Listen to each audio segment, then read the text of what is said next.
네, 안녕하십니까. 오늘 보실 물건은 둔포, 충남 아산시 둔포면에 있는 단독주택인데, 이거 한번 다뤘던 물건지의 옆집이에요. 그게 또 나왔던데, 이걸 다뤄야 되나 잠깐 생각을 해보다가, 그때 못한 말도 있고 그래서 다시 한번 다루기로 했습니다. 이게 전형적인 이것도 렌탈하우스예요. 미국 렌탈하우스인데, 렌탈하우스에 대해서 여러가지 말씀을 제가 많이 드리긴 했는데, 렌탈하우스라고 해서 한국 사람이 못 사는 건 아니죠. 저도 그런 쪽에 살고 있는 편이니까. 그런데 렌탈하우스가 미군들한테 외면을 받으면 이게 문제가 좀 커진다는 거죠. 그래서 보통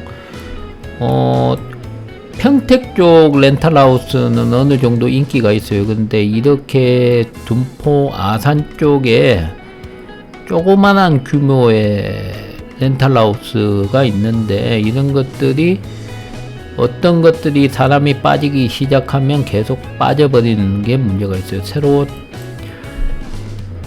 빠진 인구가 채워지지가 않아요. 미군들이. 그런 문제가 있으니까 이런 것도 좀 유의하시고, 이런 물건들은 제가 말씀을 몇 번 들었지만, 이런 걸 낙찰 받아가지고, 렌탈 해가지고 임대 수익을 좀 거둬야겠다는 생각은 안 하시는 게 좋을 것 같다. 그저 실거주로만 쳐다보시라. 실거주도 먼 미래까지 바라보실 필요는 없고, 지금 당장 들어가서 살 거면 관심 깊게 보시라는 겁니다. 지금 왜 내가 지금 이걸 굳이 지금 갈 필요가 없냐고 얘기를 드리면, 지금 경매는 대부분 아산 쪽 이런 렌탈하우스는 기본이 2차 유찰이에요. 제가 지금 이 물건을 폄하하는 게 아니고 그냥 기본이 2차 유찰이기 때문에 이게 첫 경매니까, 그래도 관심이 가시면 미리 한번 가보시는 것도 좋지 않나 싶어서 좀 빨리 올리는 거지, 지금 급해서 제가 올린 건 아닙니다. 그거를 염두를 해 두시고, 그냥 요즘 추세도 그랬고 쭉 과거의 기록들을 보면 이게 지금 렌탈하우스나 주택들이 1차 유찰은 거의 기본이에요. 그러니까 1회 바로 낙찰이 된 경우는 거의 없어요. 그리고 1차에 유찰 뒤에 된 건 몇 건 있는데 거의 대다수가 2차 유찰 뒤에 낙찰이 된다. 물론 그 2차 유찰 뒤에 금액은 그 금액에서 많이 올라갈 수도 있는 경우도 있는데, 그거는 일단 2차까지는 무조건 사람들이 쳐다보는 게 보통 분위기라는 거 미리 알고 말씀을 드릴게요. 이건 이 물건을 폄하하는 건 아닙니다. 자, 물건지 저번에 한번 갔던 데니까 이게 제 영상 보신 분들은 좀 낯익은 곳일 거예요. 물건지에 대한 설명부터 먼저 드리고 얘기 드릴게요. 2023 타경 1608. 자, 아산시 둔포면. 그리고 건물 면적이 74평인데 37평, 1층, 2층 합쳐서 74평. 대지권은 118평인데 이게 주택 부지가 94평이고 도로 부지가 24평이에요. 도로 부지까지는 잘 되어 있는 편이에요, 사실. 그리고 주택은 이게 조금 많나 싶은데 하여튼 37평, 1층 37평, 2층 37평. 그렇게 두 가지 똑같이 1, 2층 평수가 똑같이 나와서 74평입니다. 74평이 넓다면 한국 기준에서, 한국 사람들 기준에서 넓다면 넓은데 청소는 그다지 어렵지 않습니다. 늘 말씀드리지만. 자, 보시면 공시지가는 지금 33만원대 정도, 33만원, 35만원대인데 주변에 거래된 토지 금액은 50에서 60 사이입니다. 그 구조 같은 거는 보시면 이렇게 되어 있어요. 1층에 방이 있고 1층에 큰 방이 원래 하나 있어요. 그리고 드레스룸, 화장실이 꼭 있는 형태고 식당 겸 거실, 이게 좀 넓다면 넓은데 어찌 보면 적당할 수도 있고. 자, 2층에 올라왔을 때 방 2개, 방이 3개인 편이죠. 평소에 비해서 방이 3개인 게 조금 아쉬운 면이 있는 거예요. 사실 2층에 거실이 쓸데없이 크더라고요. 자, 주변 위치 항공사진 보시면 이 물건의 아쉬운 점이 지금 뒤에 지금 하얗게 된 부분들이 전부 공장 예정지이고 공장이 들어오고 있어요. 저번에는 없었는데 지금 왔을 때는 공장을 뒤편에 짓고 있었거든요. 크게, 근데 이 둔포면이라고 얘기를 하는데 둔포 생활권은 아닌가요? 거리가 좀 있어요. 둔포나 테크노밸리에는 뭐 걸어서는 아예 못 가고 차를 타고 조금 들어가야 되는 그런 위치입니다. 자, 현장 사진인데 이 물건이에요. C동인데 이게 지금 비어있다고 나와 있는데 사람이 살고 있습니다. 렌탈을 하고 있는 건지 한국 사람이 살고 있는지. 그런데 뭐 대항력 있는 임차인이나 뭐 전입 신고되어 있는 사람은 없으니까 그거는 일단 낙찰 받고 나서 뭐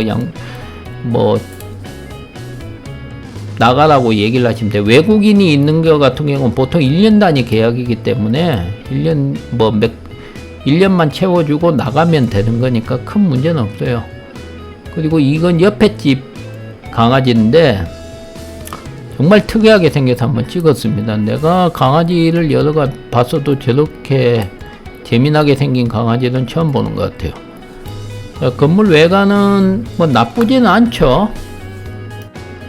제가 렌탈하우스 설명할 때 몇 가지 빼놓더라도 거의 기본적이게 철근 콘크리트입니다. 철근 콘크리트 구조고 이 물건은 18년도 건물이니까 5년 되었고 뭐 그다지 손상은 적은 편인데 이게 여기 이 집도 제가 가까이 가지 않은 게 강아지가 있는데 되게 싸나웠어요. 그런데 강아지가 한국 사람들이 키우는 강아지는 아닌 것 같아요.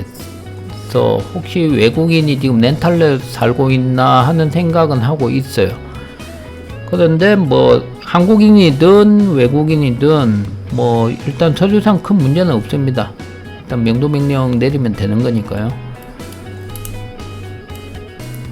그리고 주변은 늘 말씀드리지만 이게 참 이 단지의 문제가 확장성이 아예 없어요. 지금 있는 집에 그 주변은 다 공장이고 이게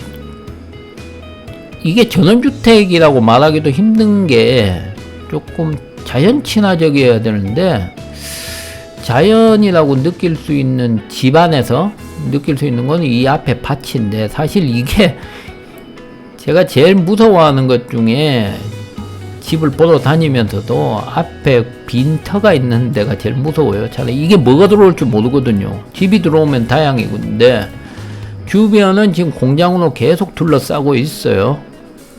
그렇기 때문에 이 앞에 있는 이 공간이 영원히 녹지로 남아있을 것 같진 않은데 뭐가 들어올까라는 것은 상당히 두려움의 대상이 되는 겁니다. 이건 폄하하는 게 아니고 일반적으로 그렇다는 겁니다. 여기서 뭐 빌라나 그리고 뭐 원룸 같은 것도 들어올 수도 있죠. 다행히 공장이 많으니까 혹시 그것도 가능한데 입구 쪽에 이미 몇 채가 있어요. 그렇기 때문에 조금 신경이 쓰이는 부분이다. 저기가 지금 이 둔포 분위기상 저기가 언제까지나 뭐 녹지로 남아 있을 것 같진 않아요. 저 뒤에도 지금 철근이 올라가는 거 보면 공장이죠. 근데 뭐 쉽게 말해서 굴뚝 공장이라고 하죠. 뭐 매연이 발생되는 그런 공장은 거의 없어요. 그러니까 그냥 그렇게 공장이 쓴다 그렇게 생각을 하시면 됩니다. 그래서 이 물건을 정리를 좀 해보면 렌탈 쪽으로는 인기가 좀 식은 물건 아닌가. 미군들이 좀 위치도 그렇고 뭐 그런저런 문제 때문에 렌탈이 잘 안 나가는 것 같아요. 렌탈이 잘 나가는 물건은 무조건 제가 말씀드렸다시피 경매로 안 나올 거라고 얘기를 드리죠. 그리고 이 실내는 옆집이에요. 옆집, 비어있는 옆집을 제가 잠깐 찍은 거예요. 저번에도 한번 보여드렸던 건데, 실내는 아마 이 정도로 되어 있다. 늘 말씀드리지만, 좋지도 나쁘지도 않은 가장 일반적인 인테리어가 되어 있습니다. 그 정도까지 보시고, 이건 천천히 보세요. 말씀드렸다시피. 그래서 제가 방송에도 금액도 잘 얘기 안 했는데, 39,000에 지금 나와 있고요.